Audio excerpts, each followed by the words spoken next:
The following program presents principles designed to promote good health and is not intended to take the place of personalised professional care. The opinions and ideas expressed are those of the speakers. Viewers are encouraged to draw their own conclusions about the information presented. Welcome to Healthy Living. I'm your host, Margot Marshall. Studies have shown that adverse childhood experiences are associated with an increase in many adult diseases. But healing is possible with attention to holistic health. Stay tuned.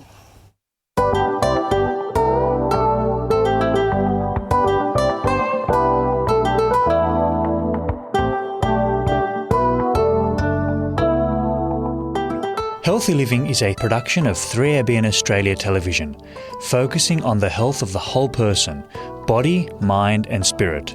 You'll learn natural lifestyle principles with practical health solutions for overall good health. Today we're talking about the impact of childhood trauma on disease. My guest is Dr. Andrew Pennington, an integrative general practitioner who is committed to holistic lifestyle medicine. Welcome, Andrew, and would you like to explain again what integrative medicine actually is? Sure. Thank you, Margot, for having me on the program. It's a real pleasure to be here. It's our privilege. Thank you. Just so your audience understands integrative medicine, I guess the simplest way to look at it is it's a combination of using traditional orthodox medical practices along with evidence-based complementary medicine practices. So, and those obviously can take the form of many different practices. And integrative medicine is it's a bit heterogeneous. Unfortunately, it doesn't have a very standardised kind of like we don't have a professional training that means we all learn the same thing. So integrative doctors all have different skill sets, and they might bring different aspects of complementary as a strength point into their traditional training. Sure. For me, that's more around nutrition, lifestyle medicine, and using judicious supplemental medicine and trying to do that to enhance medical outcomes with patients. That's probably where I have most of my focus, but there are other doctors who may focus on physical manipulation, acupuncture, other sort of modalities which I'm not quite so into, but they can be also included in integrated medicine. And lifestyle is a big part of what you do, isn't it? Absolutely. And that mural that you have in your waiting room says it all. So just go through that again. Yeah, that's right. So I think your viewers may have heard this on previous programs too, but certainly my philosophy of health revolves around an acronym, and that acronym you can see there on the program on the screen, and it's New Start. So it stands for nutrition, exercise, water, sunshine, temperance, fresh air, rest and trust. And that forms a really lovely way of holistically looking at how we thrive in health and life. Yes, and it's very powerful. It is. Back in, I think it was about 2005, the US Surgeon General said that lifestyle, which is encompassed in all of what you've got there and that you use, accounts for 70% of our health status. That's huge. Absolutely. And don't be offended, but it was only 10% for medical care, except for integrative doctors. Well, there's a reason why I'm interested in lifestyle medicine. That's right. It's the stats you've quoted. Because it's the best medicine we've got. That's right. It really is. Yeah. Now, of course, good lifestyle is not 100%, as you've rightly said. It's a really big, important block, but there are other aspects involved. But perhaps today, when we talk a little bit about adverse childhood experiences, I mean, it's not an area of great expertise for me, but it's an area that I've been exploring in the last year or two to understand a little bit more about how the nurturing environment of childhood, how that impacts the developing brain and how that eventually impacts what happens to us in terms of disease later on.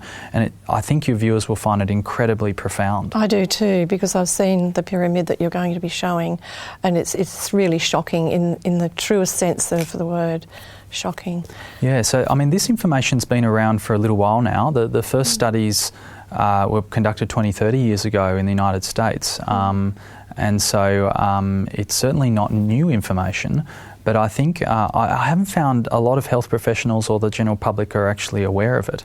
And they may well I mean, if you ask people a little bit about exactly what causes disease in someone, they may be familiar with risk factors for disease, but they may not necessarily know actually why you got a particular disease.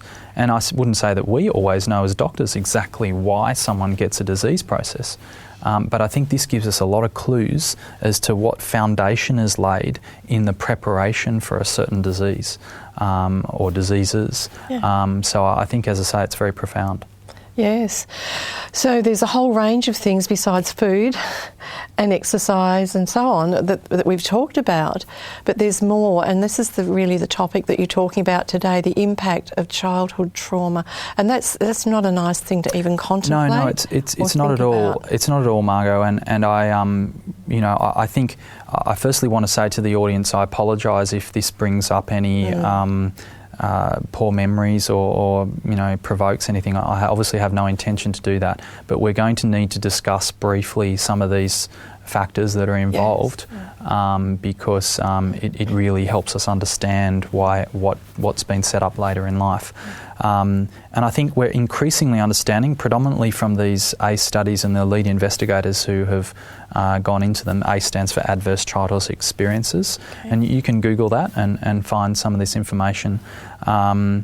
And we're increasingly understanding that the environment that a child grows up in is so important for their development. Now, that's a fairly obvious statement in many ways, but it goes more than food, shelter, water, etc. That clearly is important. And the World Health Organization has made a number of comments about what are human rights and what are childhood rights, and those things are part of that. But it also goes even deeper. It actually goes to the way a child is treated by the significant adults around them. And we're understanding that there can be various levels of childhood trauma, if you want to call it that, and that umbrella encapsulates quite a large degree of issues that crop up. And it's basically, these studies started to tease out initially finding that there was associations between some of these experiences and disease processes later in life. And I believe the investigators then became a little bit more formal about it, and they actually did a very, very large survey of about 15,000 people in the United States. I think a couple of insurance companies that were involved in that research. And they essentially collated a number of questions.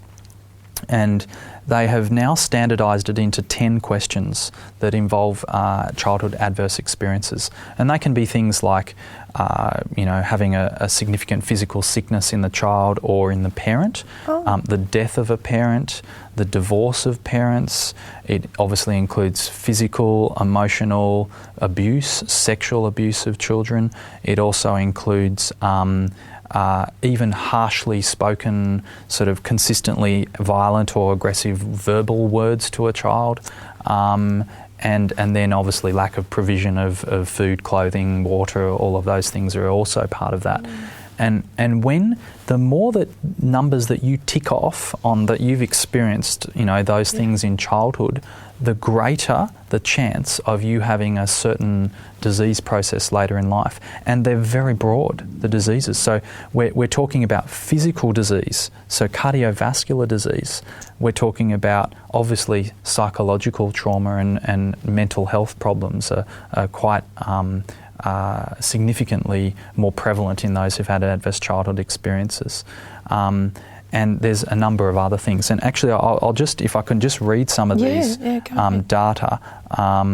Actually, I might come to that a little bit later, but perhaps just to explain why this happens and what might be going on. And the body is so complex. I think medicine is moving a lot in the future. We're moving into realising that single organs or single processes rarely explain what's going on. It's a complex interaction between a number of things. And most recently, I think medicine is probably the biggest buzz area of medicine is to understand the gut and the brain connection, particularly the gut, where we're starting to realise that early in life, we are developing a connection in our gut between the diversity of the bacterial content that are in there and the way it relates and interplays with the immune system.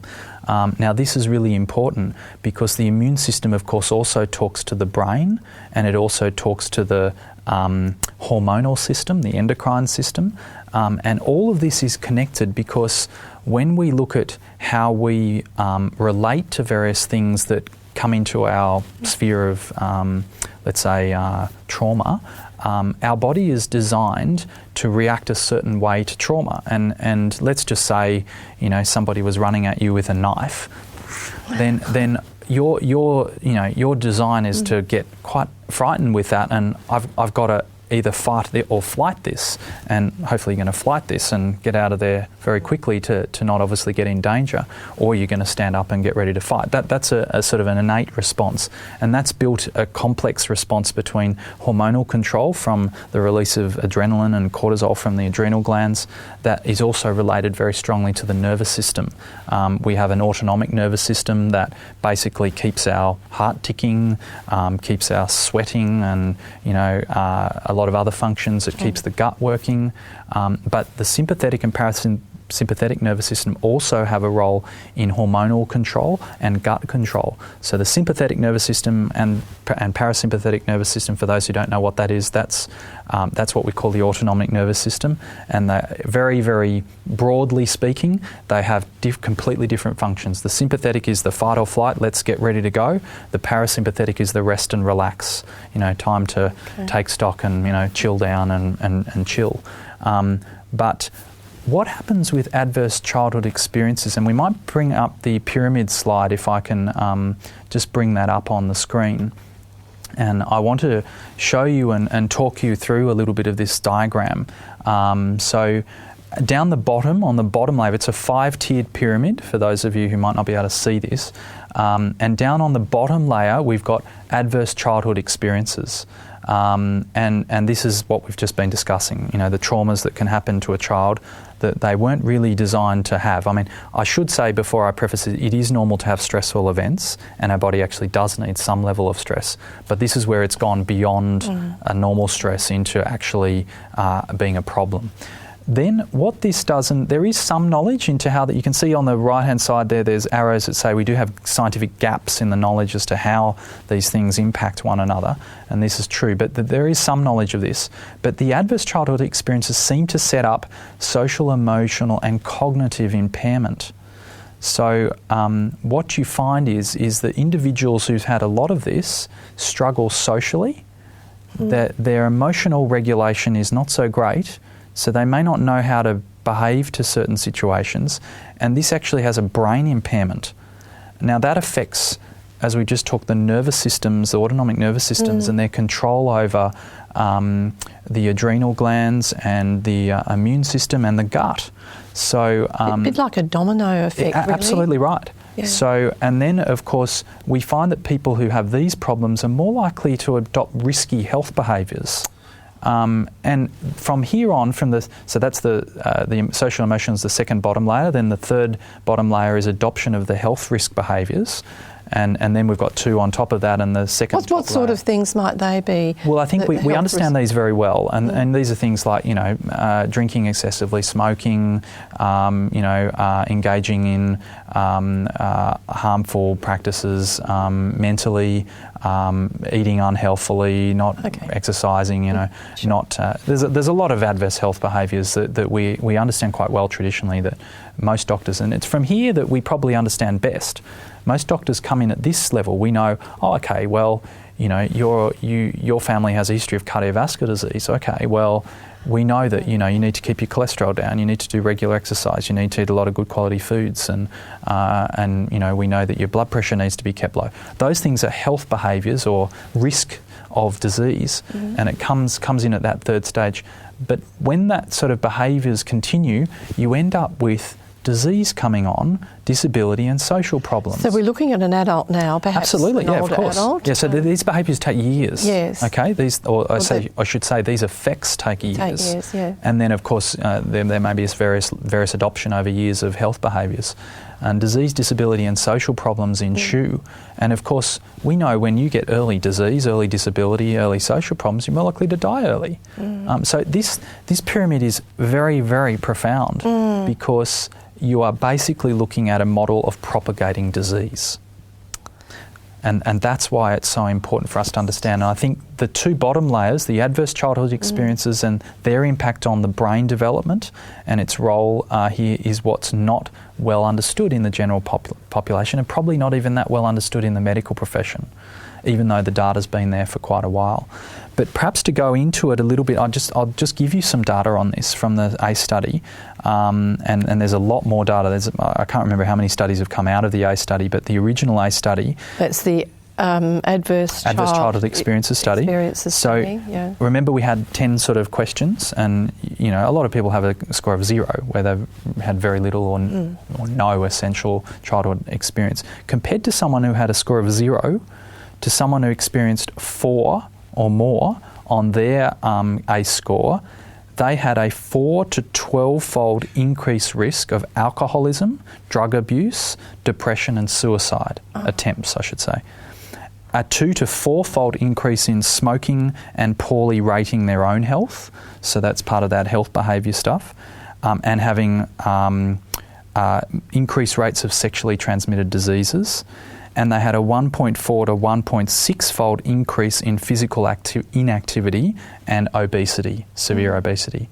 So you can see... All of this is just piling up, isn't it? It piles up and it compounds. And this is actually why I find this so interesting as a medical profession, is that we're peeling back the onion to actually get to the core of what's going on. And I like that, because really if you don't know the underlying cause, how are you ever going to help? Absolutely right. You're just guessing. But look, be that as it may, I want to spend the rest of the time, hopefully in this segment today, talking about how do we do something about this? Yes. How can we heal? Can we heal? And can you? I mean, can you help people who are now adults and starting to see the adverse effects of the adverse events? And so what do you do? Yeah, look, it's a really good question. And the answer, of course, is that we can help and we can heal. A lot of what we do is a downstream effect, because we can't remove the adverse childhood experience, clearly. You know, that's in the past.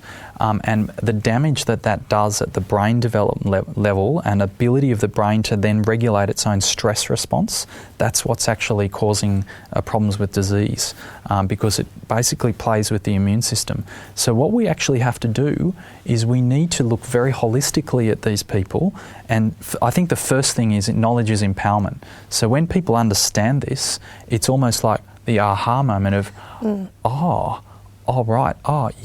okay, that I can understand why now that has contributed to the way that I am.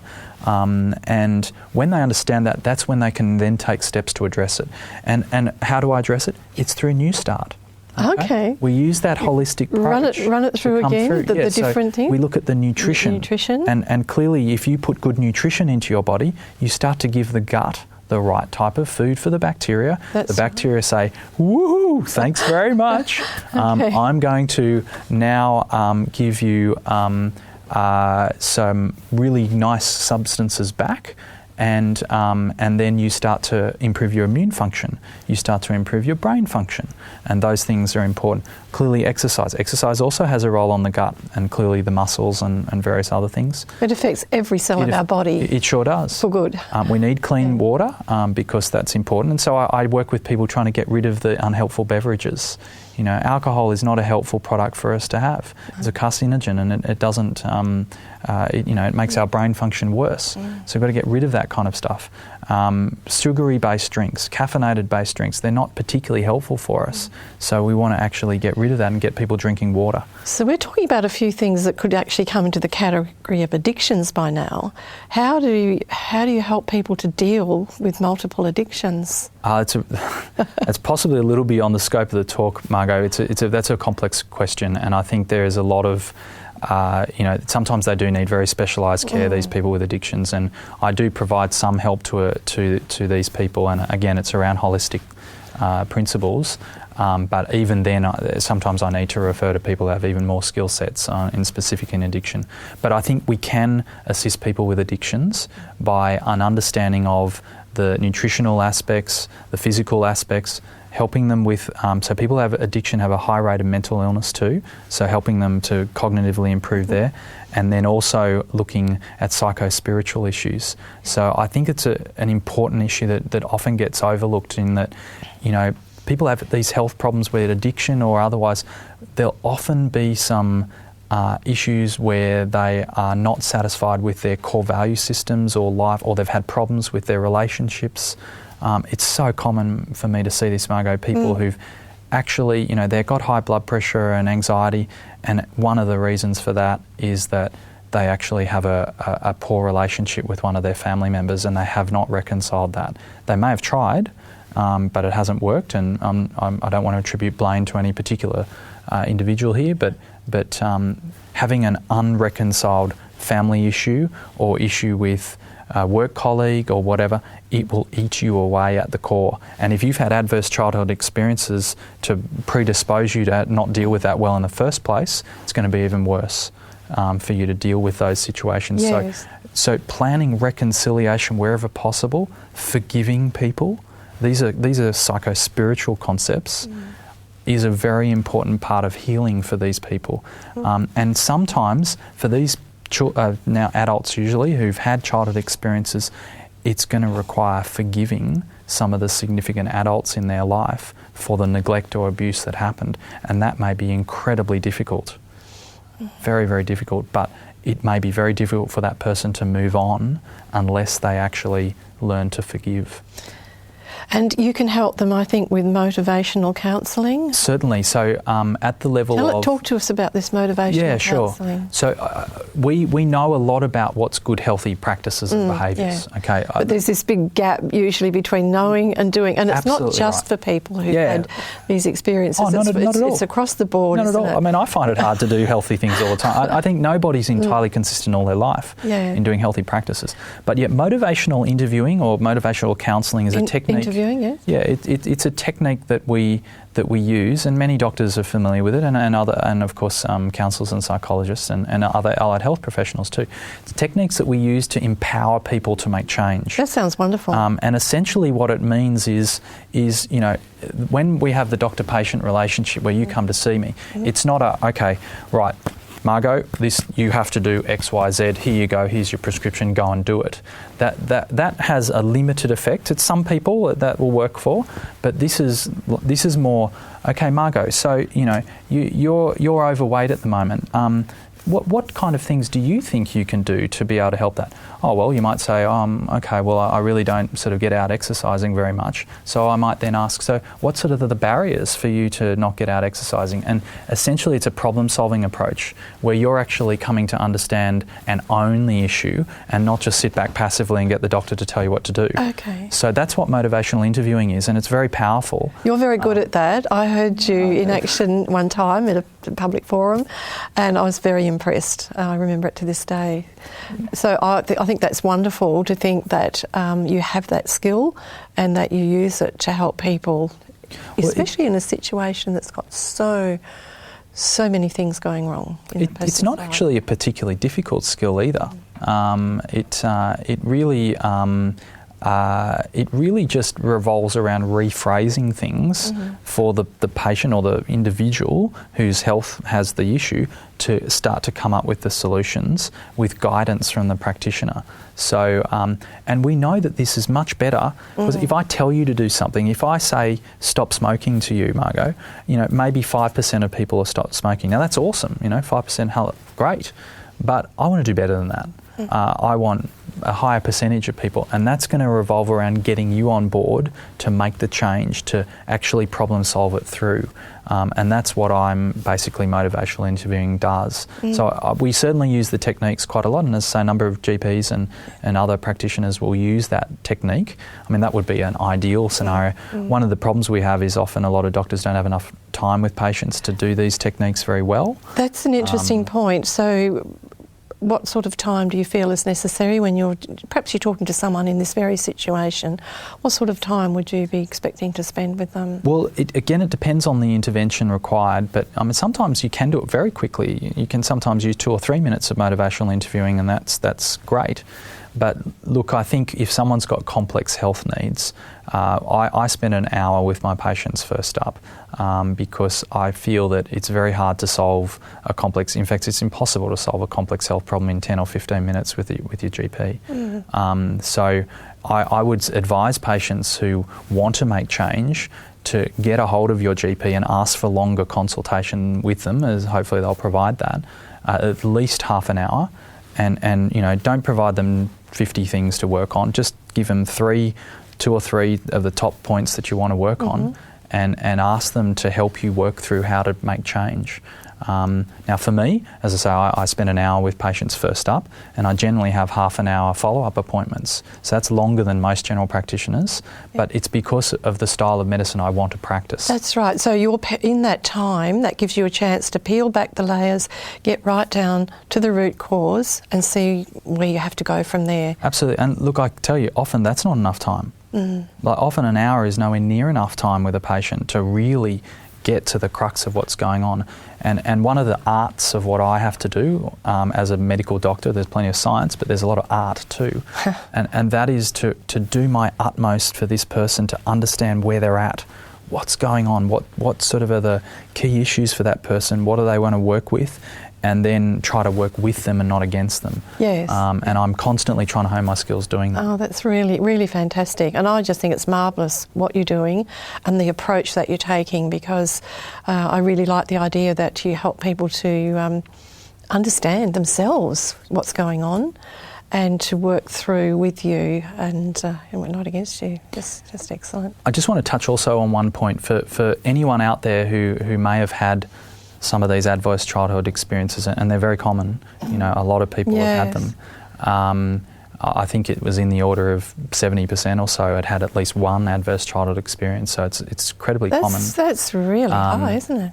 But often you're going to need to get a trained psychologist or counsellor because some of these issues are quite deep and you need to unpack them. Sure. And look, some GPs are good at that, or some doctors are good at that. I do a little bit of counselling, but I wouldn't say I have qualifications as a psychologist or counsellor, of course.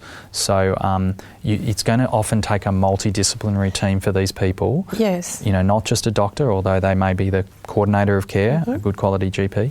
And then involving other health practitioners, both a psychologist and sometimes, some of these other, like dietitians, etc., to really help them make those changes. And you do have some other health professionals in your practice? So in my practice I have a nutritionist, a naturopath and a psychologist, and I'm hoping to add more with time as I can. There might be someone out there wishing that they say, pick me. Sure. But yeah, look, it's very much about attention to all of those things, holistic health, looking at the New Start approach, about how it can really assist people who've had these adverse childhood experiences that have disease to try and heal holistically. Well, that's a beautiful approach, and thank you so much for all that you've shared with us, because I'm sure that's giving hope to 7 out of 10 people who probably need that kind of intervention. Well, thank you for joining us. To watch our programs on demand, just visit 3abnaustralia.org.au and click on the watch button. We look forward to you joining us next time, and God bless you. You've been listening to a production of 3ABN Australia Television.